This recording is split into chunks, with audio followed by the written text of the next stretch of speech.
Na penúltima pergunta é o seguinte: ele é descrito como extremamente belo, e depois do trono ele é o maior de todos. Mas um dia ele olhou para si, olhou para o trono e começou a desejar tomar o trono. Ele não apenas tenta tomar o trono, como também tenta convencer uma parte do reino a tomá-lo. Mas o fim dessa história é trágico. As alternativas: Satanás, Absalão ou os dois. Para quem não sabe, Absalão ele foi o terceiro filho de Davi. E ele é descrito como extremamente belo e também muito orgulhoso. E que devido a tanta beleza dele como o orgulho dele, ele tenta tomar o trono de seu pai. E agora, a última pergunta. Essa pessoa ouviu a voz de Deus, mas decidiu se rebelar contra ele. Essa pessoa queria ser o próprio Deus. Ele é responsável por oprimir o povo de Deus, mas Deus decide agir. E quando Deus começa a cumprir a sua promessa de livrar seu povo de onde ele está sendo oprimido, ele resiste contra Deus para não deixá-lo fazer isso. Um pouco antes da redenção, Deus manda pragas e então ele reconhece que Deus estava certo. Mas quando ele vê aquilo que ele perdeu, ele volta atrás e então é destruído. As alternativas: letra A, Faraó; letra B, Satanás; ou letra C, os dois. Para quem não sabe, a história de Faraó ela é muito semelhante à de Satanás. Por quê? Porque Faraó ele escutou, entre aspas, a voz de Deus no momento em que Moisés foi enviado por Deus para alertar Faraó e para exigir de Faraó que ele libertasse o povo judeu, do povo hebreu, do Egito, para que eles pudessem adorar a Deus em uma terra prometida a eles. Só que Faraó ele não quis. E por isso Deus enviou pragas sobre o Egito. E antes de libertar o seu povo, claro, e quando o faraó então reconheceu que Deus estava certo, ele se arrependeu de ter reconhecido isso e foi atrás do povo. Só que quando ele foi atrás, Deus destruiu ele. E quando você vai ver lá em Apocalipse, principalmente no capítulo 18 até o capítulo 21, você verá também que Satanás ele tem praticamente a mesma história. Satanás, ele oprime o povo de Deus ao longo de toda a história, desde o início dos séculos. Satanás tem oprimido o povo de Deus. Mas chega um momento, chega um ápice, em que ele vai oprimir mais ainda. E nesse período Deus começa a agir. Antes dele libertar o seu povo para a terra prometida, que no caso é a Nova Jerusalém, Deus ele vai enviar pragas sobre a terra. Ele vai enviar pragas sobre aqueles que não quiseram de fato se arrepender dos seus pecados. Satanás depois ele será julgado. Claro, Deus ele tira o seu povo antes da terra. Satanás ele será julgado. Ele vai reconhecer que Deus é de fato o rei de todo o universo, mas depois ele vai se arrepender disso e vai pegar todos os ímpios que estarão vivos, vai reunir todos eles e então vai tentar tomar novamente a cidade santa. Mas Deus, ele envia fogo do céu e então destrói Satanás. Na verdade, todas as perguntas que eu fiz para vocês, que são pegadinhas. A resposta correta é a letra C. Mas por que eu fiz essas perguntas para vocês? Eu quis mostrar para vocês que um autor, ele sempre deixa marcas na sua obra. Toda pessoa que vai criar alguma coisa, que vai escrever alguma coisa, ele deixa partes de si naquilo que ele está fazendo. Então, por exemplo, quando você olha para a história de José, tanto para a história de Isaac. Isaac, ele era o filho da promessa. Jesus, ele também era o filho prometido desde o capítulo 3 de Gênesis. Isaac, o plano da salvação estava contido nele, porque dele viria Jesus. E Jesus, ele também, o plano da salvação total estava contido em Jesus. Isaac, ele sobe ao monte para ser sacrificado. Só que Deus, ele impede o sacrifício. Jesus, ele também sobe ao monte para ser sacrificado. E dessa vez, Deus, ele não impede o sacrifício. Quando você olha para a história de José também, José ele viveu entre 12. Jesus ele também viveu entre 12. José ele foi traído. Jesus ele também foi traído. José ele foi humilhado e vendido pelo preço de um escravo. Jesus também foi vendido por 30 moedas de prata, o preço de um escravo. Só que pelo amor que José tinha a Deus, pela fidelidade, ele nunca traiu a Deus. Pelo menos não nas páginas que estão sendo descritas sobre ele. Já Jesus, é certeza, ele nunca traiu a Deus. E pela fidelidade de ambos, eles puderam salvar muitos. E eu espero que ele possa salvar vocês que estão escutando agora. Da mesma forma que você vai ver semelhanças a respeito da história de Satanás e de Absalão, assim como também da história de Satanás com o Faraó. Por quê? Porque ambos tiveram origem no mesmo autor, que é Satanás. Satanás, ele com toda certeza, ele veio para destruir nós seres humanos. Ele tem prazer nisso. Então toda a história de perseguição ao povo de Deus, toda a história de destruição do ser humano tem origem em Satanás. E é por isso que você pode ver tantas semelhanças a respeito disso na Bíblia. Assim como você também pode ver semelhanças a respeito de Cristo com os personagens da Bíblia. Porque toda a Bíblia, ela veio apontar para Cristo. Eu ouvi um vídeo na internet há um tempo de um menino que ele fala de Jesus do início até o fim da Bíblia, desde Gênesis até Apocalipse. E só para dar um exemplo para vocês, ele começa falando o seguinte. Em Gênesis, Jesus é a semente da mulher. Em Êxodo, ele é o cordeiro da Páscoa. Em Levítico, ele é o sacerdote supremo. Em Números, é o pilar de nuvem durante o dia e o pilar de fogo durante a noite. Depois, se vocês quiserem, podem pesquisar na internet aí no YouTube, menino falando de Jesus, de Gênesis Apocalipse, que vai aparecer aí para vocês. Então, de fato, essa frase do Davi Oliveira, esse trecho do livro dele, que tudo aquilo que existia no Antigo Testamento, todo aquele simbolismo do santuário, que eu não tenho tanto tempo para explicar de fato o que era o santuário, mas todo o simbolismo que havia no Antigo Testamento, de fato representava para Cristo. Só que chega um momento que nós não podemos apenas olhar mais para a simbologia, nós temos que olhar para a concretização daquela simbologia. Nós temos que parar de olhar para o símbolo e nós temos que olhar agora para a imagem.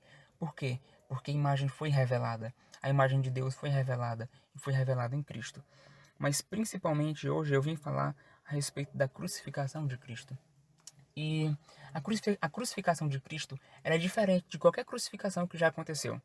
E ela começa pela sua principal diferença, que a cruz de Cristo foi pré-ordenada pelo próprio Deus desde toda a eternidade. Quando Deus, a cruz ela não é um remendo na criação. Deus ele sabia que o ser humano ele poderia pecar e por isso ele desde toda a eternidade, desde que antes que houvesse o plano de criação, desde que antes que houvesse qualquer anjo, querubim, serafim, etc., criado, já havia o plano da salvação e a salvação viria por Cristo. Então, antes de Deus falar haja luz para haver criação, Deus ele já havia falado haja cruz para que pudesse haver salvação. E a salvação vem por meio do sacrifício do nosso Senhor Jesus Cristo. E quando nós olhamos para isso, nós percebemos que Deus é de fato maravilhoso. Porque mesmo Ele sabendo que nós poderíamos pecar, que nós poderíamos rejeitá-lo, mesmo assim Ele decidiu desde toda a eternidade se entregar em nosso favor, nos redimir por meio do sangue do seu Filho e mostrar que Ele nos ama para todas as criaturas do universo. De fato, essa é a mensagem do Natal. Então, esse é o principal ponto que diferencia o sacrifício de Cristo.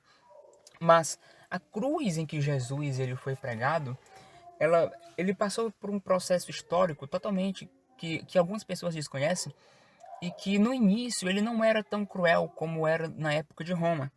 Por exemplo, alguns estudiosos afirmam que o processo da crucificação ele começou com os assírios e com os babilônios. O que é que eles faziam? Eles prendiam os seus inimigos em estacas. Os assírios eles eram marcados pelas suas crueldades, pela crueldade que eles faziam com aqueles que eles venciam.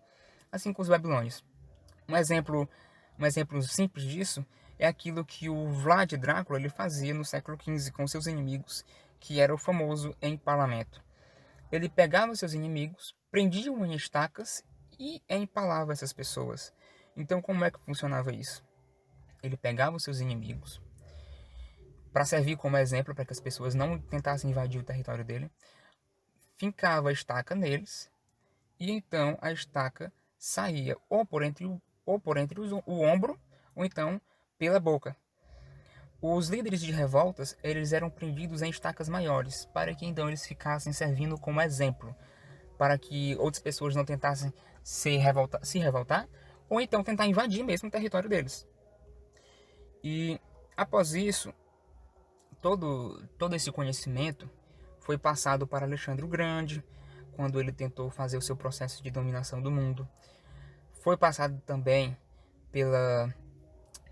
passado aí pelas guerras para outras civilizações, através das guerras púnicas, até que todo esse acúmulo de conhecimento, de prática de tortura e de morte chegou em Roma. Foram cerca de 500 anos de acúmulo de conhecimento. E Roma, ele aperfeiçoou essa prática. Antigamente, a prática de crucificação, que não era bem crucificação, era simplesmente ser pendurado em uma estaca, como eu mostrei para vocês, a morte da pessoa era rápida, apesar de ser dolorosa. Só que quando chega em Roma, não é simplesmente uma morte dolorosa, é uma morte lenta que os romanos aplicavam contra os seus inimigos para mostrar que aquilo de fato iria acontecer caso existisse algum tipo de rebelião.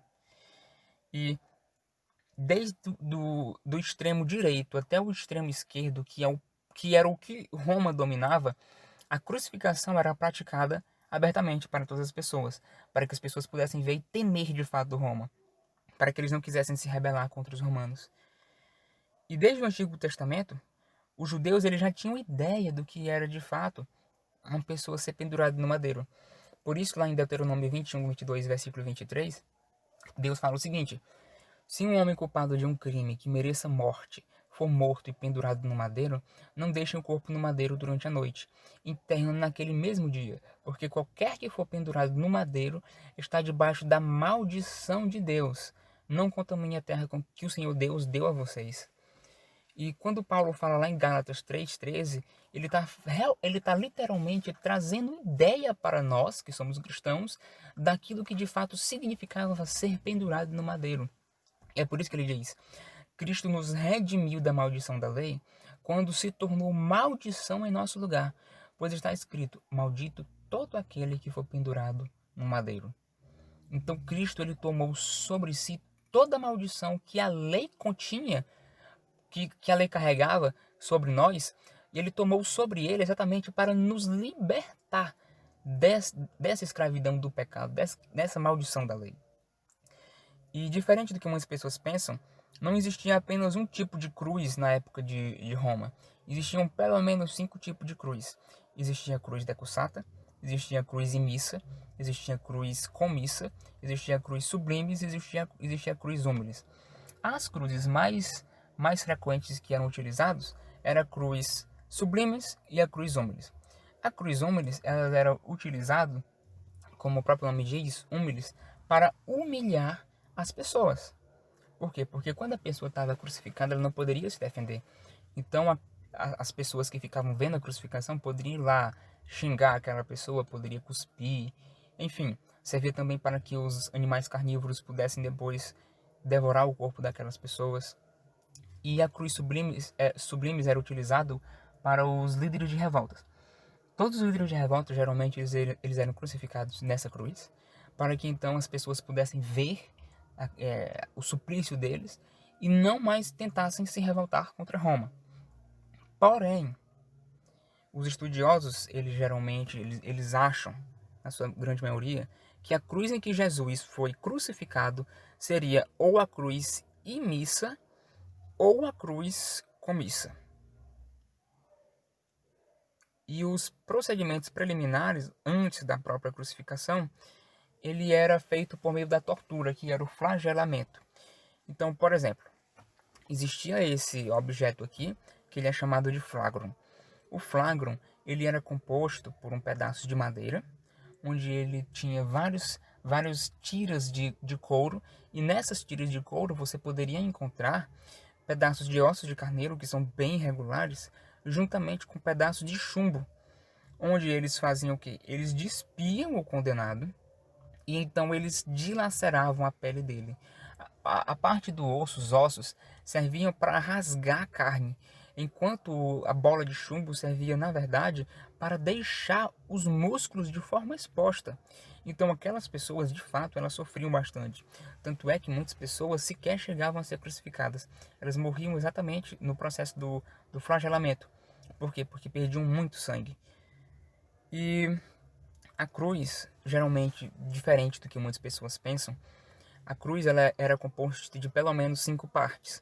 Ela era composta por essa parte, o patíbulo, que era a parte móvel, que geralmente as pessoas, elas não levavam a cruz por completa. A cruz por completa, ela pesava cerca de 130 quilos.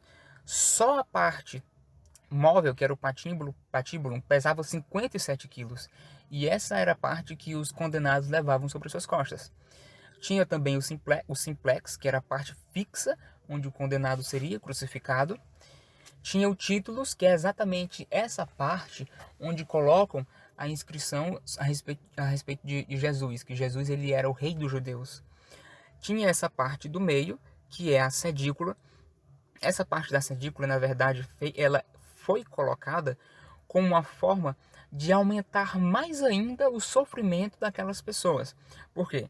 Porque quando eles colocavam essa parte de forma involuntária, quando a pessoa estava sendo crucificada, ela se apoiava nessa parte, colocava força sobre os seus pés, nessa parte do supedâneo, que era a parte onde eles crucificavam os pés da pessoa, prendiam com prego, e então ele tentava com um esforço enorme tomar o fôlego, porque se ele não tomasse fôlego, ele iria morrer.